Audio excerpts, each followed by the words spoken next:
자, 그럼 수업 시작하시겠습니다. 자, 이제 문제집 첫 장에 보면 그 유아교육 개론 중에서 이제 각 영역별로 출제가 많이 되었던 부분들이 이렇게 정리가 간단하게 되어 있어요. 근데 이제 요거는 선생님들께서 공부하시는데 참고하시라고 여기 넣어놓은 거고요. 요건 좀 이따가 보도록 할게요. 그리고 그 영역별로 어떤 게 중요한지 이런 거는 제가 나중에 기출반에서 또 나중에 이제 최근 기출 끝나고 좀 옛날 기출하면서 영역별로 묶어드린다고 했잖아요. 그때 또 볼 거예요. 그리고 요거 이따가 지금 문제가 너무 많이 갖고 온 거예요. 제가 문제를 하다 보니까 막 엄청 많이 넣은 거예요. 그래서 지금 문제 설명부터 빨리 해야 될 것 같아요. 그래서 요거는 문제 설명 끝나고 나중에 제가 말씀드리도록 할게요. 자, 그래서 문제부터 좀 빨리 풀어보도록 하겠습니다. 자, 1번하고 2번입니다. 자, 요거는 제가 왜 이런 문제를 지금 가지고 왔냐 하면요. 1번, 2번은 그 1, 2, 3, 4번 같은 경우에 이제 1번, 2번은 교육과정에 대한 문제예요. 교육과정 이론. 그래서 유아교육 이론이지만 이제 교육과정 앞부분을 좀 넣었는데 그냥 1번, 2번 문제를 통해서 교육과정 이론 총 정리하시라고 문제를 갖고 온 거고요. 뒤에 이제 3번, 4번은 선생님들께서 평가 중에서 타당도 신뢰도 이 개념을 잘 모르시는 경우가 많더라고요. 그래서 3번, 4번은 그냥 타당도와 신뢰도 개념을 정리하실 수 있게 그렇게 이제 가지고 왔어요. 평가가 물론 지금은 계량적인 평가보다는 기술하는 그런 좀 서술형 평가, 좀 질적인 평가를 더욱 중요시하고 있긴 합니다. 지금은. 그래서 과거와 현재가 이제 평가를 보는 방향이 많이 달라져서 지금은 대안적 평가를 중요하게 생각하는데 오늘은 대안적 평가까지는 안 다루고 일단은 평가의 가장 기본이라고 할 수 있는 타당도 신뢰도 그거를 3번, 4번 문제에서 좀 다룰 거예요. 자, 그래서 일단 1번부터 보시면 1번, 2번 문제는 이제 교육과정 유형에 대해서 쭉 정리를 할 수 있게 해설도 구성을 했고 문제도 그렇게 이제 볼 수가 있습니다. 자, 지문 한번 읽어보시면은 지문은 일단 김 교사랑 원감이 이야기를 하고 있어요. 그래서 김 교사가 지금 뭐라고 얘기하고 있어요? 저는 아이들한테 혼란을 주지 않기 위해서 정해진 영역 내에서 활동을 하고 있어요. 막 이렇게 얘기를 하고 있거든요. 그래서 각 교과의 그런 지식의 분류대로 아이들을 가르칠 겁니다. 뭐 이렇게 얘기를 하고 있거든요. 그 다음에 원감은 이제 생각이 좀 다른 거죠. 원감은 뭐라고 얘기를 하고 있냐면 아이들의 흥미를 무시하면 안 되고 이제 너무 교과 중심으로 가르치다가 아이들의 흥미를 무시하면 안 되고 유치원 교육도 이제는 인간성을 회복시켜줘야 된다. 이게 이제 포인트예요. 인간다움을 회복시켜줘야 되고 그 다음에 자아실현, 사랑, 희생, 봉사 이런 정서적인 교육의 측면도 굉장히 중요합니다. 뭐 이렇게 얘기를 하고 있어요. 자, 그래서 보시면은 1번 문제를 보시면은 가의 대화에 나타난 동그라미 1번에 해당하는 교육과정 유형 두 가지, 김 교사가 한 가지 얘기했고 원감이 한 가지 얘기했거든요. 그 유형을 제시하고 동그라미 2번에 각 교육과정 유형의 장점을 쓰라고 그랬어요. 그러니까 교과 중심 교육과정의 장점. 그 다음에 원감은 인간 중심 교육과정이거든요. 지금 그거의 장점을 쓰라는 것입니다. 자, 그래서 지금 김 교사가 얘기한 교육과정은 교과 중심 교육과정이고요. 그 다음에 원감이 얘기하는 교육과정은 인간 중심 교육과정이에요. 교육과정 유형은 좀 이따 다시 쫙 보실 거고요. 자, 교과 중심 교육과정 하면은 선생님들 왜 우리가 이제 주로 교사 중심적으로 끼고 옛날에 우리 학교 다니면서 맨날 공부했던 방식 있잖아요. 그게 교과 중심 교육과정이에요. 별로 설명이 필요 없어요. 이건 우리가 다 했기 때문에. 자, 교과 중심 교육과정도 장점이 있어요. 역사가 제일 오래됐어요. 교육과정 유형 중에서 가장 오랜 역사를 갖고 있고 우리 대체로 이제 교과 중심 교육과정을 약간 좀 이렇게 원수시 그렇죠? 좀 이미지 안 좋잖아요. 근데 진짜 그렇게 안 좋았으면 진작에 없어졌을 거예요. 근데 완전히 안 좋진 않아요. 왜냐하면 가장 효율적이에요. 짧은 시간 내에 많은 지식을 전달할 수 있는 가장 효율적인 방법입니다.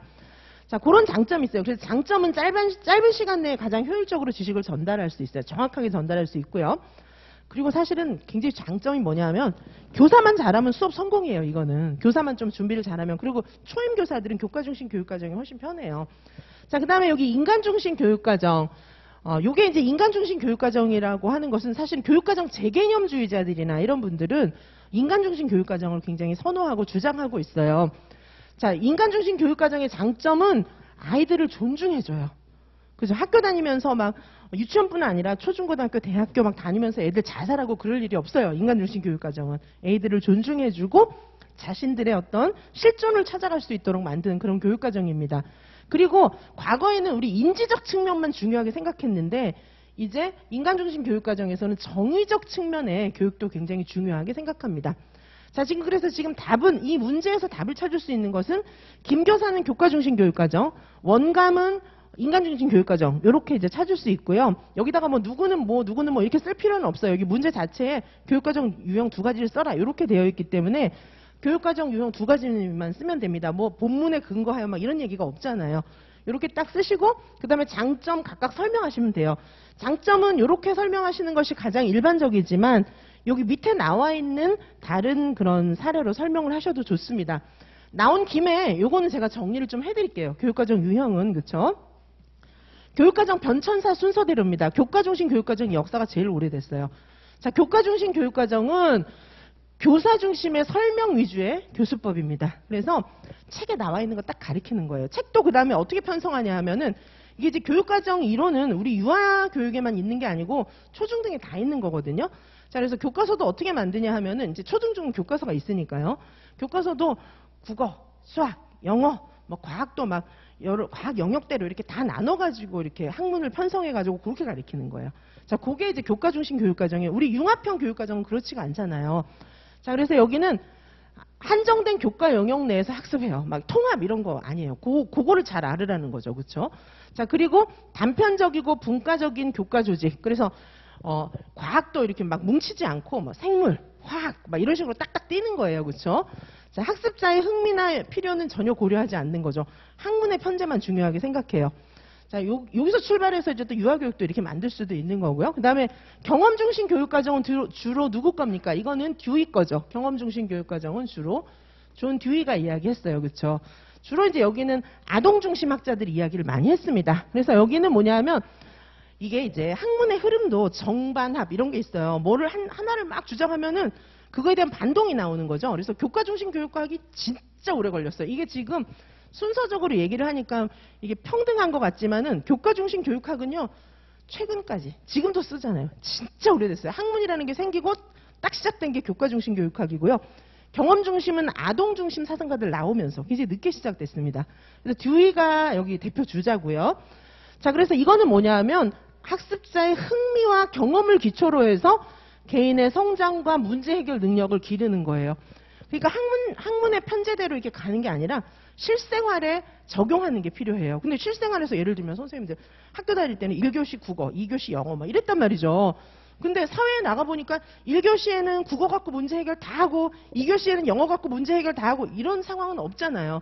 그러니까 실생활의 문제를 과제로 던져주는 거예요. 그러면 어떻게 돼요? 한 문제를 해결하기 위해서 국어, 영어, 수학, 과학 다 써야 돼요. 그렇죠? 자, 이제 그렇게 구성하는 것이 듀이가 제시한 경험중심 교육과정이에요. 자, 그러다 보니까 아이들의 흥미와 경험에 기초해서 학습 문제를 제시해 줍니다. 자, 그렇게 해서 이게 이제 뭐 성장이라고 하는 것은 뭐냐면 총체적 성장을 의미하는 거예요. 국어는 막 잘하고 수학은 막 잘하는데 성격은 완전히 막 파탄이고 그런 게 아니고 총체적으로 있잖아요. 총체적으로. 그렇죠? 성격도 점점 좀 좋아지고 수학도 잘하고 국어도 잘하고 사회도 잘하고 체육도 잘하고 총체적으로 잘하는 성장을 얘기하는 거예요. 이게 이제 교과 중심에서는 그게 안 된다는 거죠. 경험 중심으로 했을 때는 이렇게 총체적으로 잘하는 거예요. 그리고 진짜 문제 해결 능력이 길러지는 거예요. 우리가 문제 해결 능력 없잖아요. 영어 막 맨날 그죠 단어 쓰고 막 문제만 풀다 보니까 영어를 초등학교 때부터 그렇게 오래 했는데 미국 딱 가면 할 말이 없는 거예요. 그렇죠? 자, 그건 문제 해결 능력이 없는 거거든요. 그러니까 실생활 속에서 배우면 문제 해결 능력이 있는 거죠. 그렇죠? 자, 경험 중심 교육과정 이해 가십니까? 자, 그래서 경험 중심 교육과정은 학습자 중심의 경험 이런 것들을 굉장히 중요하게 생각했고 듀이는 아이들이 성장하도록 하기 위해서 교사와 학생 간의 상호작용을 중요하게 생각했습니다. 교사가 앞에 서서 밑줄 긋고 쫙 뭐 자지마 뭐 이렇게 애들 막 혼내고 이런 게 아니고 여기서는 조력자, 교사는 조력자, 안내자, 상담자 이런 역할을 하는 거예요. 그래서 이 장점은 그렇죠. 아이들의 흥미와 경험을 중요시하게 되니까 애들이 그렇죠. 재밌게 공부할 수 있죠. 그리고 여기 경험 중심 교육 과정에서는 잠재적 교육 과정까지 굉장히 중요하게 생각을 해요. 잠재적 교육 과정, 표면적 교육 과정하고 다른 거잖아요. 그렇죠? 은연중에 배우는 거. 단점은 지식의 체계성을 소홀하게 다룰 수도 있어요. 그죠? 애들이 이제 광합성 이런 거 이제 배우면 졸면서도 아 내가 오늘 광합성이라는 걸 배웠는데 내가 자서 몰라 이렇게 알 수 있는데 경험 맨날 땅 파고 뭐 나무 심고 막 그러다 왔는데 집에서 엄마가 야 너 오늘 요즘 학교에서 뭐 배우니 이러면 저는 땅 파는 걸 배우고 있어요. 뭐 이렇게 얘기를 하는 거예요. 아예 뭐 배우는지 모르는 거예요. 그렇죠? 자 그래서 지식의 체계성이 완전히 소홀히 다루게 될 그런 우려가 있습니다. 자, 그래서 요런 소홀히 다루게 되는 요런 단점, 이것 때문에 나타난 게 학문 중심 교육 과정이거든요. 요 사이에 사건이 있었죠. 소련이 인공위성 실험에 먼저 성공한 거, 스푸트니크 인공위성 실험이 요 사이에 있었어요. 스푸트니크. 그쵸? 스푸트니크 인공위성 실험에서 어떻게 됐습니까? 소련이 먼저 성공하고 미국은 아예 성공을 못했어요. 그래서 미국이 막 전부 막 멘붕에 빠진 거예요. 그래서 브루너, 그래서 학문 중심 교육 과정의 대표자는 브루너예요.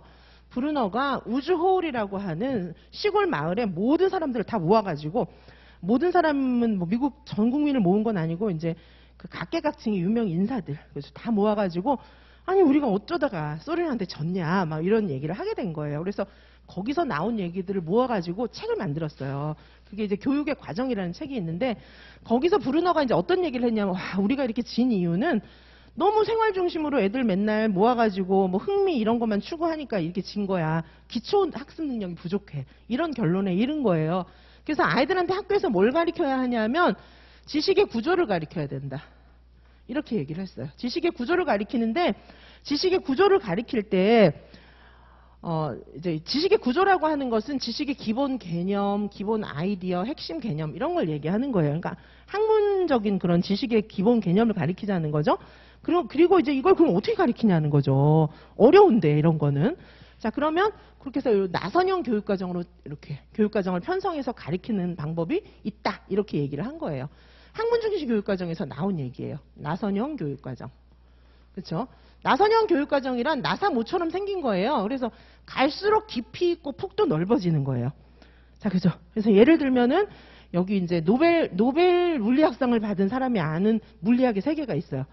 근데 우리 유치원 아이들이 아는 우리도 물리 뭐 이런 거 좀 실험도 하고 그러잖아요. 그렇죠? 근데 요게 사실은 폭과 깊이는 다르지만은 성격은 동일해야 된다. 뭐 이런 의미예요. 자, 그래서 나선형 교육과정을 이야기한 것이 학문 중심 교육과정입니다. 자, 그래서 이 학문 중심 교육과정에서는 발견학습, 탐구학습 굉장히 중요하게 생각해요. 근데 탐구학습은 경험 중심 교육과정에서도 중요하게 생각해요. 그래서 아이들이 실생활의 문제를 탐구하는 거, 그런 탐구학습을 이야기했어요. 듀이, 그렇죠? 그래서 사회탐구학습 이런 것들이 듀이한테서부터 나온 거거든요, 그렇죠? 마샬러스가 이제 듀이의 영향을 받아서 자, 그래서 이게 탐구학습이 경험 중심하고 학문 중심에서 얘기하는 게 조금 달라요, 그렇죠? 학문 중심에서 얘기하는 게 다릅니다. 그래서 이게 뭘 발견하는 거예요? 지식의 구조를 발견하는 거예요. 지식의 구조를 발견할 때 어떻게 해요? 선생님이 막 밑줄 그어줘서 발견하는 게 아니에요. 학문 중심. 스스로 탐구하면서. 그러니까 여기는 주제가 뭘까요? 학문 중심에서는 굉장히 탐구학습을 시킬 때 주제가 학문적인 거예요. 그렇죠? 그런데 요 경험 중심에서 탐구학습을 시킬 때는 굉장히 실용적인 것들.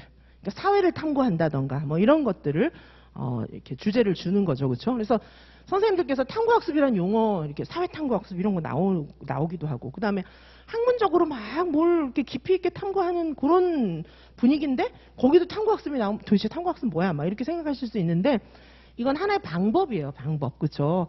그래서 지식을 발견할 때 탐구학습을 쓰게, 그렇게 학문중심 교육과정에서는 이야기합니다. 자, 근데 단점은 뭐예요? 너무 지식교육에 치중해가지고 막 애들이 공부에 막 이렇게 쩔어요. 그쵸? 우리 유아 교육과정도 학문 중심으로 편성을 하면 유치원 교육과정 같지가 않아요. 그쵸? 이제 그런 문제가 있습니다.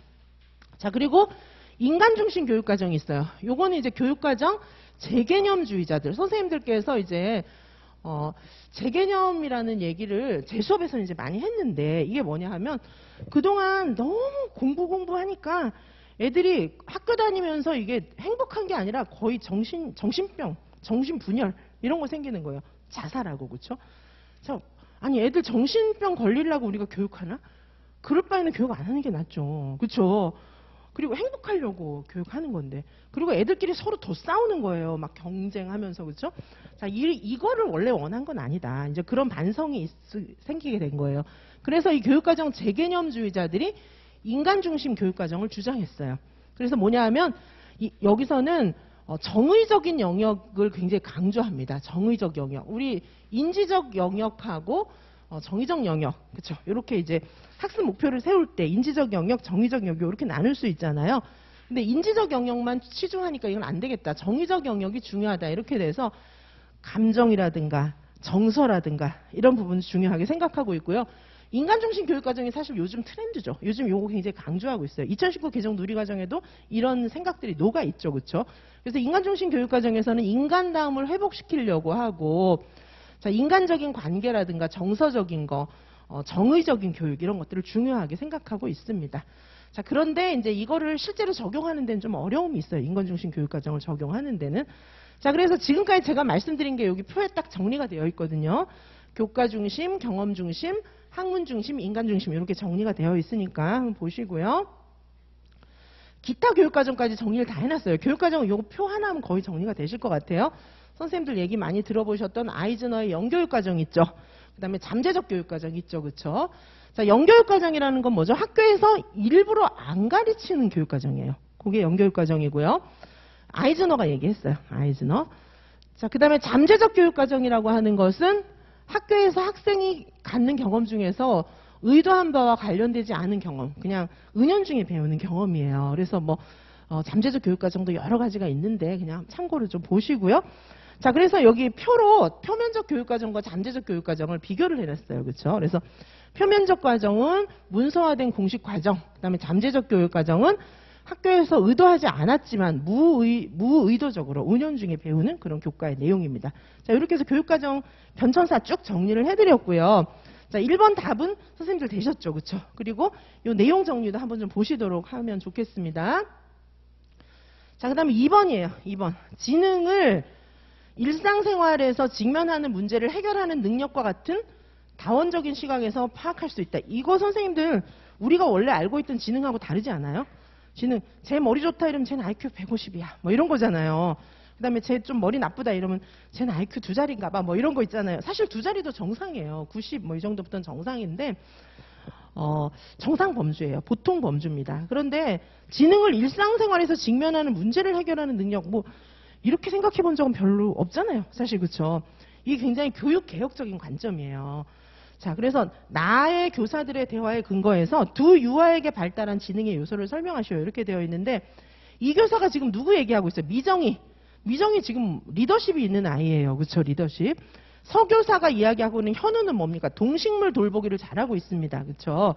자, 그래서 보시면은 여기 미정이에게 여기는 이렇게 쓰셔야 돼요. 아까 1번 문제 같은 경우는 그냥 교과 중심 교육과정, 뭐 인간 중심 교육과정 이렇게만 쓰면 되는 문제잖아요. 근데 2번 문제는 여기에 나의 교사들의 대화에 근거해서 두 유아에게 발달한 지능의 요소를 설명하시오. 명확하게 이렇게 나와 있죠. 그래서 1번 문제랑 2번 문제의 차이 아시겠습니까? 1번 문제는 그냥 교과 중심, 인간 중심 이것만 딱 쓰면 돼요. 근데 2번 문제는 그렇게 안 돼 있잖아요. 2번 문제는 요 사례, 교사들의 대화에 근거해서 이 두 유아, 여기 또 유아 2명이 등장하잖아요. 두 유아에게 발달한 지능의 요소를 설명해라 이렇게 구체적으로 딱 얘기를 하고 있기 때문에 여기는 뭐 미정이, 현우 이런 거 다 써야 돼요. 아시겠죠? 그렇죠? 그래서 미정이에게 발달한 지능은 대인관계 지능이다. 요거 들어가야 됩니다. 그렇죠? 그 다음에 현우는 동식물, 현우 같은 경우에는 자연관찰. 현우는 자연관찰 지능이다. 요거 들어가야 돼요. 그렇죠? 요거 꼭 들어가야 됩니다.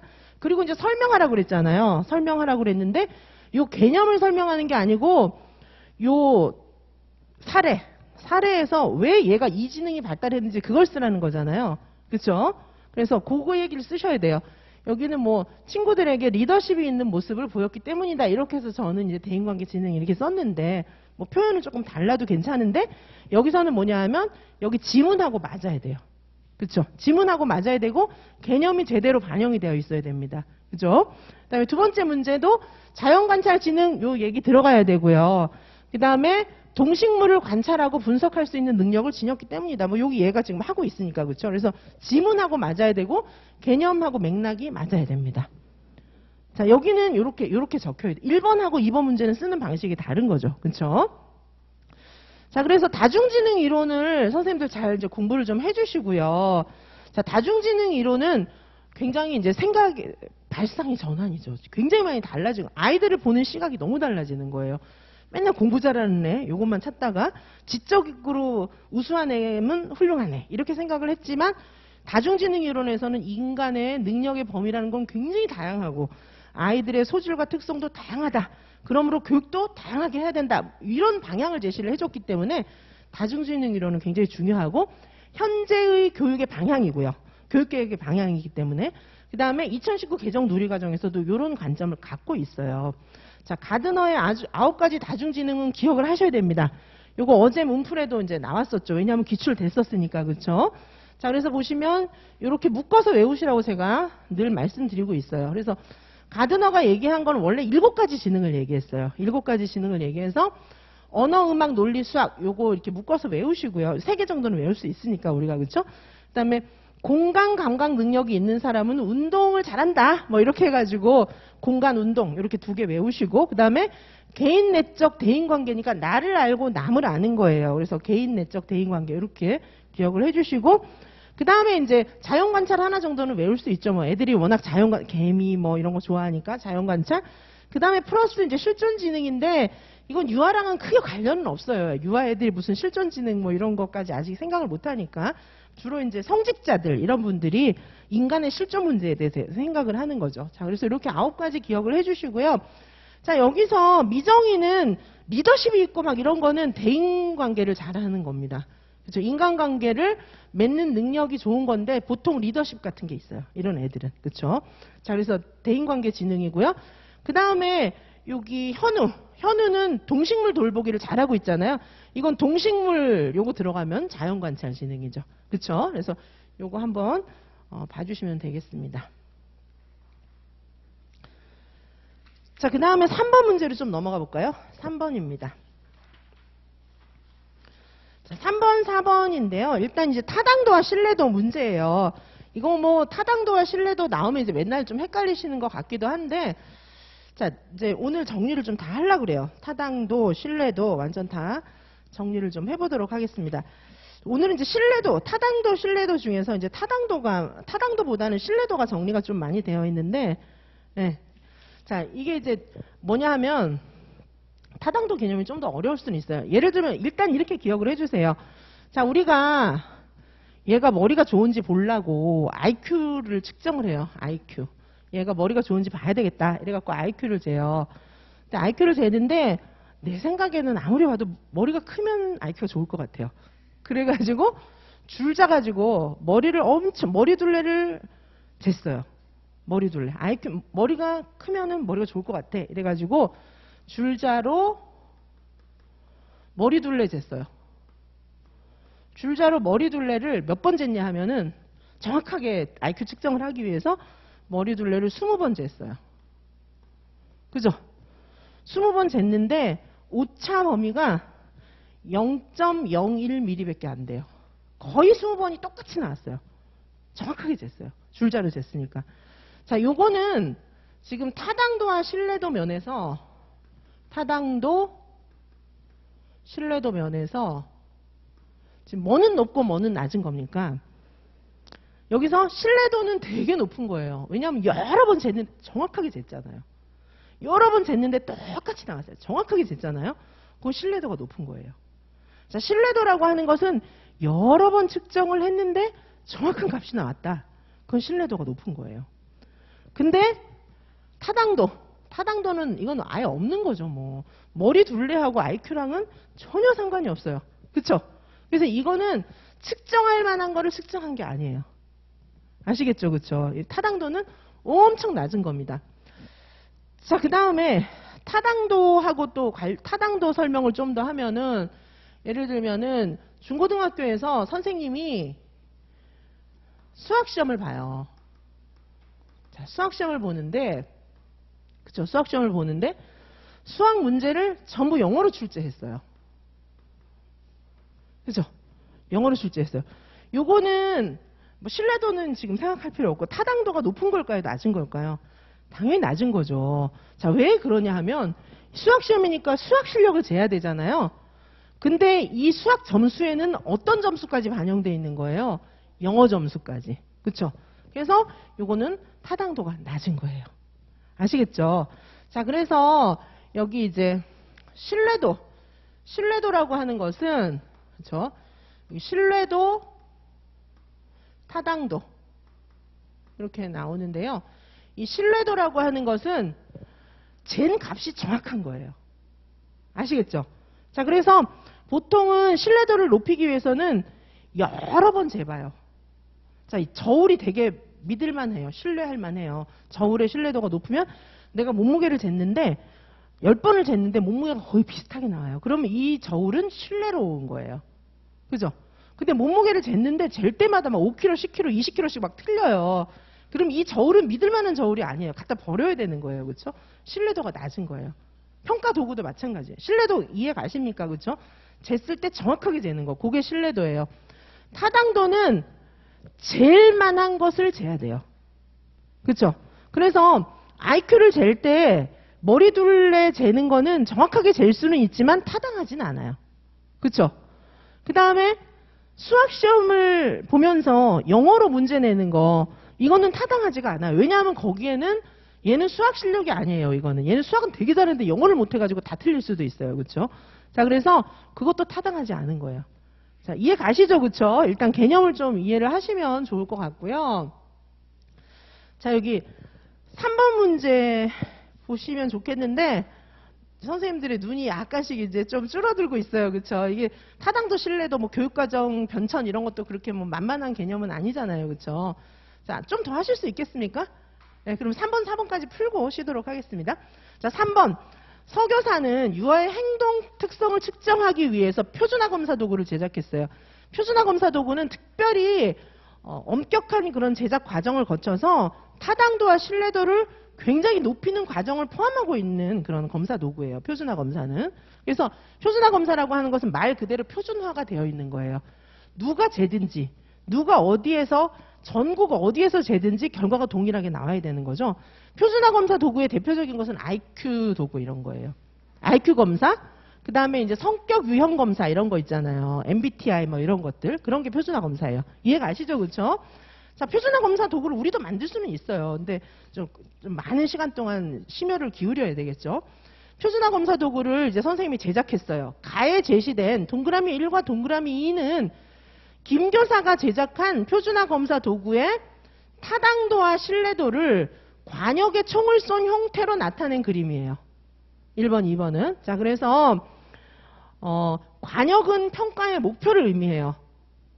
아시겠죠? 아까 영어 시험 실력을 재야겠다. 영어 시험 얘가 회화 잘하는지 한번 시험 문제 내봐야 되겠다. 이런 목표를 얘기하고 있는 거예요. 자, 그 다음에 총알의 개수는 평가를 실시한 횟수예요. 평가를 한 번, 두 번, 세 번, 네 번, 다섯 번, 여러 번 본 거예요. 자, 평가 그 목표하고 관련이 있는 건 타당도입니까? 신뢰도입니까? 타당도죠. 타당도. 그렇죠? 아까 그래서 영어 시험 보면서 수학 시험 보면서 영어로 내면 안 되는 거였잖아요. 수학을 재야 되니까. 그렇죠? 자, 그 다음에 평가를 실시한 횟수는 타당도랑 관련이 있습니까? 신뢰도랑 관련이 있습니까? 요건 신뢰도랑 관련이 있죠. 자, 그래서 두 도구 중에서 타당도와 신뢰도가 높은 그림을 고르고 그 이유를 설명하셔. 문제는 되게 쉽게 냈어요, 사실. 자, 그래서 1하고 2 보면 눈치껏 우리가 아무래도 1이 다 높은 것 같아. 이런 생각을 할 수는 있어요. 그렇죠? 그것까지는 맞출 수 있을 것 같아요. 그렇죠? 그런데 이제 설명은 잘 못하는 거죠. 그렇죠? 자, 그래서 1번이 당연히 타당도와 신뢰도가 높은 거예요. 2번은 어떻게 되나요? 자, 2번은 여기 안 써도 되게 문제가 그렇게 되어 있는데 2번은 어떻게 돼요? 목표에서 완전히 벗어났죠. 이런 게 바로 IQ점에서 머리둘레 잴 때 이런 결과가 나오는 거예요. 그렇죠? 거의 한 곳에 몰려있기 때문에 값이 비슷하다는 얘기거든요. 그래서 요건 신뢰도는 높은 거예요. 잴 때마다 비슷하게 잰 거예요. 근데 목표에서 완전히 벗어나 있죠. 그래서 이 경우에는 2번은 신뢰도는 되게 높고 타당도는 낮은 경우를 의미하는 겁니다. 이해하시겠죠? 그쵸? 자, 그래서 답을 보시면 당연히 이제 1번이 타당도와 신뢰도가 높은 거예요. 그쵸? 타당도와 신뢰도가 높은 것은 1번입니다. 여기까지는 다 쓰실 수 있었을 것 같아요. 그쵸? 근데 그 다음에 보시면은 타당도가 왜 높은지, 그 다음에 신뢰도가 왜 높은지 그거를 설명을 해야 되거든요. 그래서 여기 보시면 정확하게 맞추었기 때문에 가운데를 정확하게 맞췄다. 이거는 목표에 딱 근접한 평가를 했다는 얘기잖아요. 그래서 이게 타당도가 높은 거예요. 그리고 신뢰도가 높다는 것은 여러 번 반복했는데 거의 값이 비슷하게 나왔다는 얘기거든요. 자, 그래서 이건 신뢰도가 높은 겁니다. 자, 이해하시겠죠? 그쵸?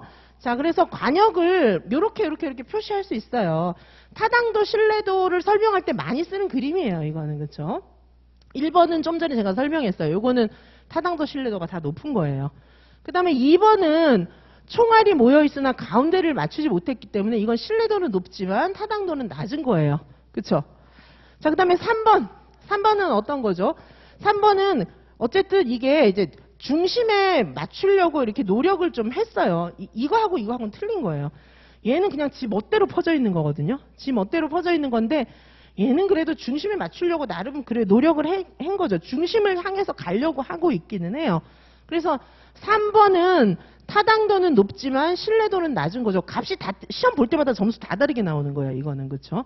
그런데 목표는 좀 맞는 거죠. 그렇죠? 그래서 이거는 이런 경우는 어떤 거냐면 IQ를 잴 때 만약에 이제 IQ를 재려고 하는 그 하위 요소나 이런 거 뭐 수리 능력, 공간 능력, 그래서 하위 요소 이런 거는 맞는데 문항이 애들한테 너무 어려운 거예요. 글자를 모르는 애들한테 글자로 막 이렇게 써 있는 거죠. 유아들한테 글씨로. 그래서 예를 들면 글씨를 아는 애들은 답을 할 수 있고 글씨를 모르는 애들은 답 못하고 막 이런 경우가 여기에 해당하는 거예요. 그렇죠? 그 다음에 이제 여기 4번은 뭐냐 하면 타당도와 신뢰도가 다 낮은 거예요. 그래서 이거는 뭐 머리둘레를 재는 뭐 그런 것도 없는 거죠. 머리둘레를 재는데 자도 이상한 것 같고 재는 경우. 그렇죠? IQ를 재면서 머리둘레를 재는데 자마저도 뭔가 좀 이상한 자 갖고 재는 뭐 그런 경우. 그렇죠? 그게 이제 4번이에요. 아시겠죠? 자, 그래서 이렇게 보실 수가 있습니다. 자, 그리고 4번 보실게요. 자, 오늘은 이제 신뢰도는 거의 정복이 될 것 같아요. 타당도는 또 다음에 합시다. 뭐 신뢰도 타당도가 시험에 나올지 안 나올지 모르겠지만 어쨌든 이제 평가의 기본 개념이니까. 자, 그 다음에 4번. 나의 교사 간 대화에서 밑줄 그은 내용에 나타난 평가 도구의 신뢰도 종류 두 가지를 설명하시오. 뭐 이렇게 되어 있거든요. 자, 뭐 앞에도 이제 읽어보셔야겠지만은 사회성 발달을 측정하기 위해서 뭔가 이제 평가 도구를 만들고 있다는 거죠. 이 교사가 저도 지난번에 평정 척도를 만들었어요. 여기 평정 척도는 보통 5점 척도 뭐 이렇게 10점 척도, 5점 척도 뭐 다 만들 수 있어요. 근데 평가 척도라고 안 하고 평정 척도라고 하죠. 평가 척도 아니고 평정 척도예요. 왜냐하면 평가는 이제 뭐 보통 100점 만점에 99점, 98점 뭐 이렇게 점수를 줄 때 평가라고 하고요. 평정은 이렇게 급간이 5점 척도라든가 10점 척도라든가 해서 이렇게 급간이 이렇게 유목화돼 이렇게 딱 칸으로 나누어져 있을 때 그게 이제 평정이라고 합니다. 평정. 그래서 평정 척도를 만들었어요. 5점 척도 보통 이런 거 만들겠죠. 근데 아무래도 정확해야 되니까 정확하게 측정하는 거는 대체로 신뢰도 아니면은 타당도 이렇게 되는데 정확하게 측정을 해야 되니까 여러 선생님들이 모여서 함께 측정을 해보거나 아니면 선생님 혼자서라도 여러 번 측정을 해보세요. 이렇게 얘기를 하고 있어요. 자, 요게 신뢰도 중에서 무슨 신뢰도냐는 거죠.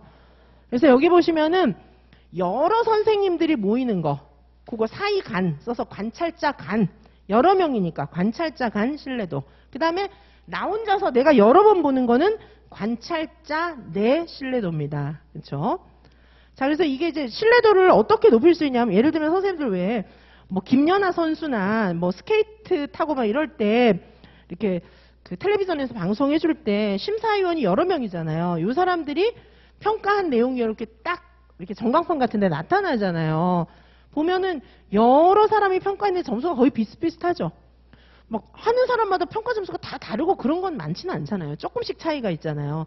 그게 이제 보는 눈이 정확하다는 얘기죠. 그게 관찰자 간 신뢰도예요. 그죠?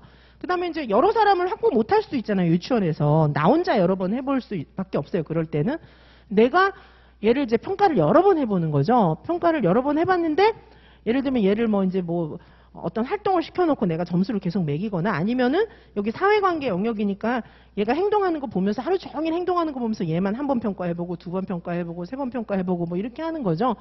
근데 거의 비슷하게 나와야지 내가 봐서 점수 매기는데 10번을 봐서 10번을 점수를 매겼더니 다 틀리다 이러면 내 척도하고 내가 보는 눈에 문제가 있는 거예요.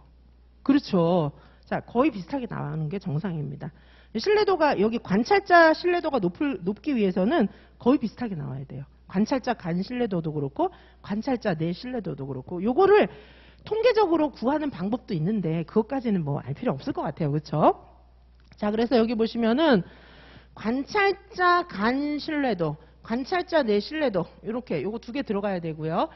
여기에서 뭐 신뢰도의 종류 두 가지를 말하시오. 이렇게 했기 때문에 요거 두 개 들어가면 됩니다. 그리고 요 종류 두 가지를 또 설명하라고 했기 때문에 요게 뭔지 개념 설명하시면 돼요. 그렇죠? 자, 신뢰도의 종류 보시면 신뢰도의 의미는 뭐냐 하면 도구가 얼마나 믿을만한가.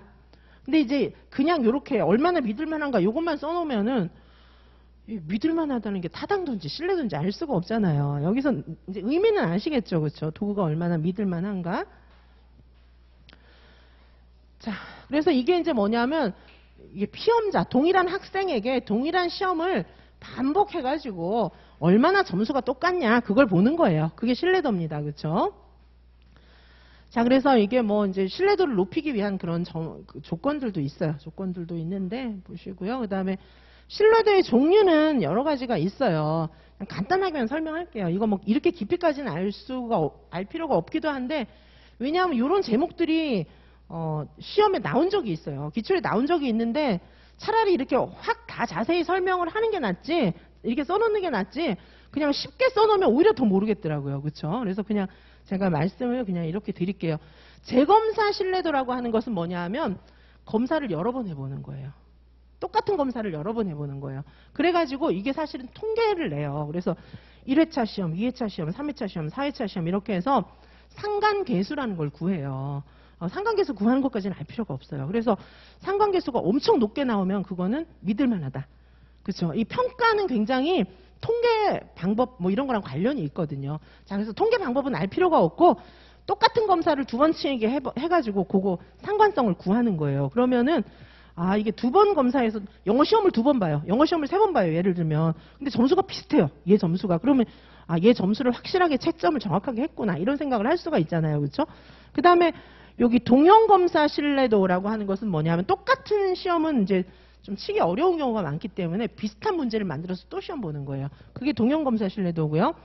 자, 내적 일관성 신뢰도는 뭐냐 하면은 이거는 이제 시험 문제 한 문제를 하나의 시험으로 보는 거예요. 그래서 여긴 반분 신뢰도, 문항 내적 일관성 신뢰도 뭐 이런 것들이 있는데 이 반분 신뢰도는 문항을 쪼개요. 13579, 24689 이렇게 쪼개가지고 왜냐하면 시험 두 번 보는 거 힘드니까 쪼개가지고 13579 점수, 24680 점수 요거의 상관성을 봐요. 그래서 두 개가 상관 계수가 높으면 신뢰도가 높구나 이렇게 생각하는 거예요.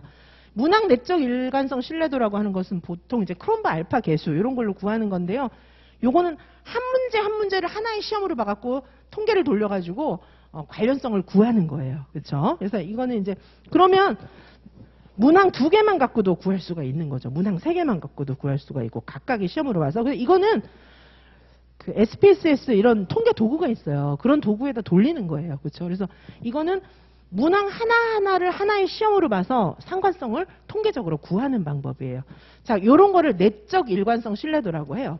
시험 하나를 가지고 문항을 한 문제 다 흩어가지고 통계 수치를 구하기도 하고 문항을 반씩 잘라가지고 통계 수치를 구하기도 해요. 그런 방법을 쓰는 것이 내적 일관성 신뢰도예요. 그래서 이 시험 문제 자체가 얼마나 일관성이 있나 요거를 보는 게 내적 일관성 신뢰도예요.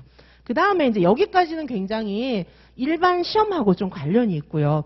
그 다음에 여기 관찰자 간 신뢰도, 관찰자 내 신뢰도 이런 거는 수행평가, 중고등학교 같으면 수행평가라든지 아니면 우리 유아들 우리가 눈으로 관찰하는 시험들 실험들 있잖아요. 그런 거에서 쓰는 게 관찰자 간 신뢰도, 관찰자 내 신뢰도입니다. 자, 이해 가십니까? 그렇죠?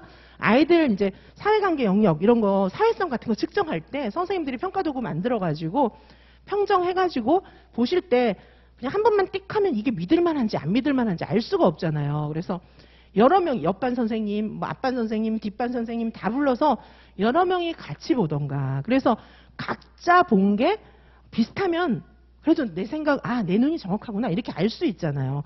그게 관찰자 간 신뢰도예요. 관찰자 내 신뢰도는 앞반 선생님, 뒷반 선생님, 옆반 선생님 지금 다 바빠요. 그럼 못 부르잖아요. 그러면 나래도, 그렇죠? 내가 아침부터 저녁까지 얘를 여러 번 평가해 보는 거예요. 그래가지고 내가 본 게 다 비슷해요. 그러면 내가 본 게 맞구나 이렇게 생각할 수 있잖아요. 그게 관찰자 내 신뢰도입니다. 자, 이해 가십니까? 자, 이렇게 정리를 좀 할게요.